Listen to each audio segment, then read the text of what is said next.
For more education, please subscribe. Hey everyone. So this is a topic that I talked about briefly in one of my newsletters, and it goes like this. What do you want? What do you want? What do you want? Okay, I think I established that point now, so we'll move on. So before you meet with a lawyer, it is helpful and important to ask yourself, what do I really want? What do I really want? But wait, hold on.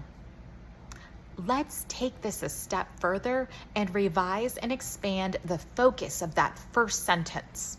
Before you meet with anyone related to a business situation, ask yourself, what do I really want?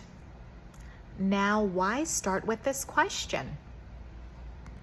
Because generally, you may already know what you want, what you are hoping for, what your goals are before you have a meeting. And it is important to discuss your interests and your goals up front. Now, let's examine this in the context of a brief legal education example. I love legal education. You enter a contract with XYZ company. Let's continue. XYZ company sells socks. Yes, socks. Just go with it. Go with it. You have a disagreement with XYZ company related to your contract. Oh no! And you were not sure what to do. So you contact a law firm to request a consultation. And before your consultation begins, you have already decided that your goal is to get help with negotiating a new agreement with XYZ company. Because even though you are currently experiencing a problem with them, you enjoy working together. So that's your goal, to negotiate a new or amended agreement with XYZ company. Okay, we'll pause right there just to make sure that we are all on the same page here about what the goal is. So in the legal education example, the goal is to establish a new or amended agreement with XYZ company. Okay, let's keep going.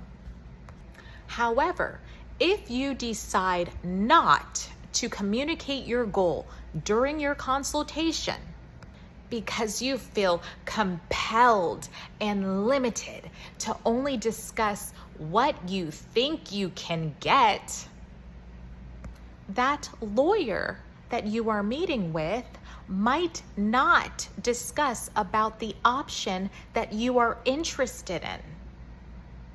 And for a number of different reasons, this can happen. But take note, just because the lawyer does not discuss your particular goal, that, by the way, you have not mentioned,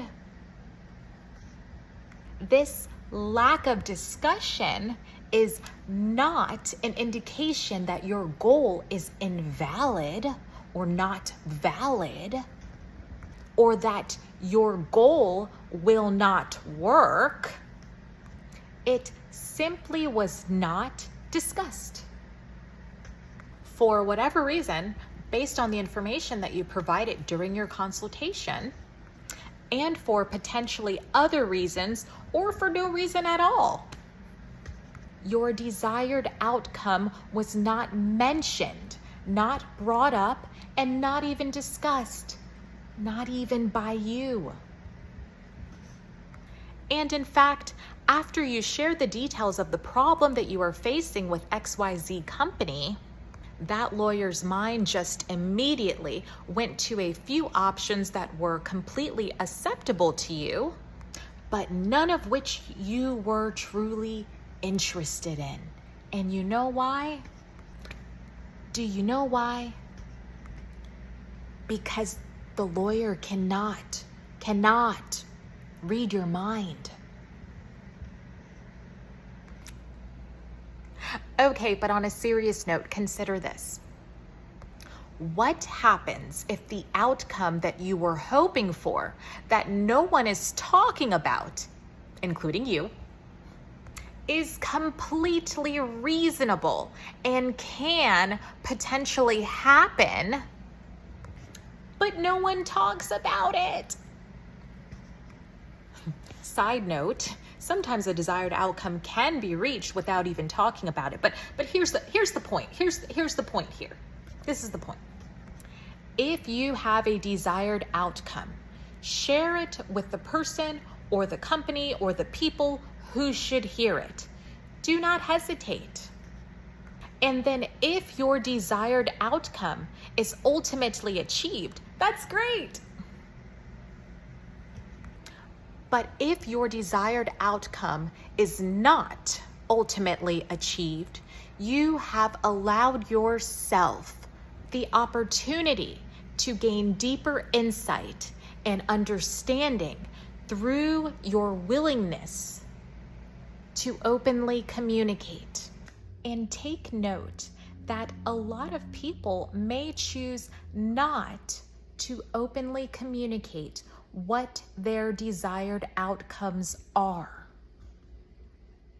And your willingness can serve a greater purpose to you as you move forward in your business endeavors. And for more education, please subscribe. Have a great day.